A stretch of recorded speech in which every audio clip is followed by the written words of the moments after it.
ജപം അതിമഹത്തരമാണെന്ന് നമുക്കൊക്കെ അറിയാമില്ലേ?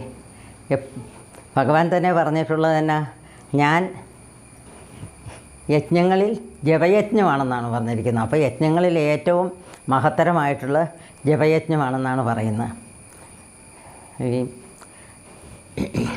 നമ്മൾ ജപിച്ചു കഴിഞ്ഞാൽ, അതായത് ജപം നന്നായിട്ട് കൊണ്ടുപോയാൽ, ജപസാധനയിൽ അങ്ങനെ മുഴുകിയിരുന്ന് കഴിഞ്ഞാൽ, അങ്ങനെ ആയിക്കഴിഞ്ഞു കഴിഞ്ഞാൽ നമ്മളുടെ പൂർവ്വജന്മ വാസനകളും നമ്മളുടെ പാപം ചിന്തകളും ചെയ്തിട്ടുള്ള പാപങ്ങൾക്കൊക്കെ പരിഹാരവും ഒക്കെ ആകുമോ എന്നൊരു സംശയം പലരും പറയുന്നുണ്ട്. പക്ഷേ അത് അങ്ങനെ തന്നെ ആവുമെന്നാണ് ആചാര്യന്മാർ പലരും പറയുന്നത്. ജപം എന്ന് പറഞ്ഞാൽ നമുക്കറിയാമല്ലോ, ജപം 3 വിധത്തിലാണ് നമുക്ക് ജപമുള്ളത്. ഒന്ന് മാനസിക ജപം എന്ന് വെച്ചാൽ പുറമേ ഒച്ചയൊന്നും കൂടാതെ നമ്മൾ മനസ്സിൽ, അപ്പം ഭഗവാൻ കൃഷ്ണനെ ആണെങ്കിൽ കൃഷ്ണനെ മനസ്സിൽ വിചാരിച്ച് ജപിക്കുക, അങ്ങനെ ഒരു ഇത്. പിന്നെ രണ്ടാമതായിട്ടുള്ള മന്ദജപം, അതായത് വേറെ ആരും കേൾക്കില്ല, ചെറിയ ശബ്ദത്തിൽ ജപിക്കുന്ന ആളുടെ ഇത് ചെവിയിലേക്ക് മാത്രം അത് പോകുള്ളൂ, അടുത്തിരിക്കുന്നവർ ആരും കേൾക്കില്ല. പക്ഷേ അങ്ങനെ അത് കഴിഞ്ഞിട്ട് മൂന്നാമത്തെ ഇതാണ് ഉറക്കെ ജപിക്കുക എന്നുള്ളത്.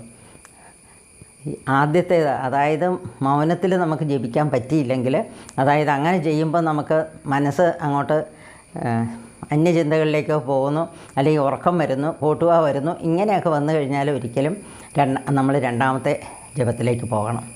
ഇനി അവിടെയും നമുക്ക് പറ്റിയില്ലെങ്കിൽ മൂന്നാമത്തെ ആ ഒരു സ്റ്റേജിലേക്ക് പോകണം, അതാണ് ഉറക്കം ജപിക്കണം. അങ്ങനെ കുറേ നാൾ, ഇപ്പോൾ ഏതാണോ നമുക്ക് സൂട്ടബിളായിട്ടുള്ള അത് ജപിക്കുക.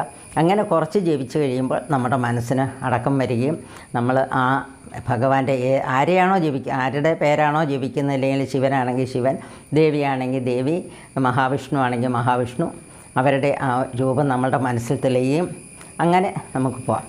അപ്പം അങ്ങനെ വന്നു കഴിയുമ്പോൾ ഉണ്ടല്ലോ, നമുക്കറിയാമല്ലോ, നമ്മുടെ ചിത്തശുദ്ധി വരും. അതായത് നമുക്ക് ബാക്കി ഒന്നിലേക്ക് ഒരു താല്പര്യമില്ലാതെ വരും. അങ്ങനെ വരുമ്പോൾ പൂർവ്വജന്മ വാസനകൾ അല്ലേ, പണ്ട് എന്ന് വെച്ച് കഴിഞ്ഞാൽ, ഇപ്പം ഒരാൾ സ്ഥിരം ഇങ്ങനെ പരദൂഷണം പറയുന്നയാളാണ്, ഇല്ലെങ്കിൽ ദേഷ്യപ്പെടുന്ന മുൻകൂപിയാണ്, ഇങ്ങനെയൊക്കെ വന്നു കഴിഞ്ഞാൽ ശരി, ഈ ഒരു സാധന കുറച്ച് നാൾ അനുഷ്ഠിച്ച് കഴിയുമ്പോൾ ആ സ്വഭാവമൊക്കെ മെല്ലെ കെട്ടടങ്ങും.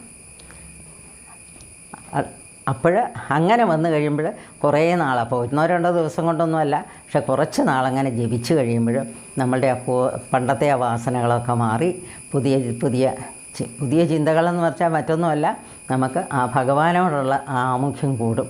ഒന്നിനോട് കൂടുതൽ അറ്റാച്ച്മെൻറ്റ് വന്നു കഴിഞ്ഞാൽ മറ്റതിനോട് നമുക്ക് സ്വാഭാവികമായിട്ടും അങ്ങനെ ഡിറ്റാച്ച്മെൻറ്റ് വരും. അങ്ങനെ നമ്മളുടെ ആ രീതികളെല്ലാം മാറി, അങ്ങനെ നമ്മളുടെ ആ പൂർവ്വവാസനകളും ആ പാപചിന്തകളും എല്ലാം മാറി നമുക്ക് പുണ്യചിന്തകളും പുണ്യം ചെയ്യാനുള്ള ആ ഒരു ത്വരയും, നമ്മളുടെ ജീവിതം സുഭഗമായിട്ട് മുന്നോട്ട് പോകും. അതായത് മറ്റുള്ളവരെ സഹായിക്കണം, അല്ലെങ്കിൽ മറ്റുള്ളവർക്ക് നന്മ ചെയ്യണം എന്ന ഒരു ചിന്ത നമ്മളുടെ മനസ്സിൽ എപ്പോഴും ഉണ്ടാവുകയും ചെയ്യും.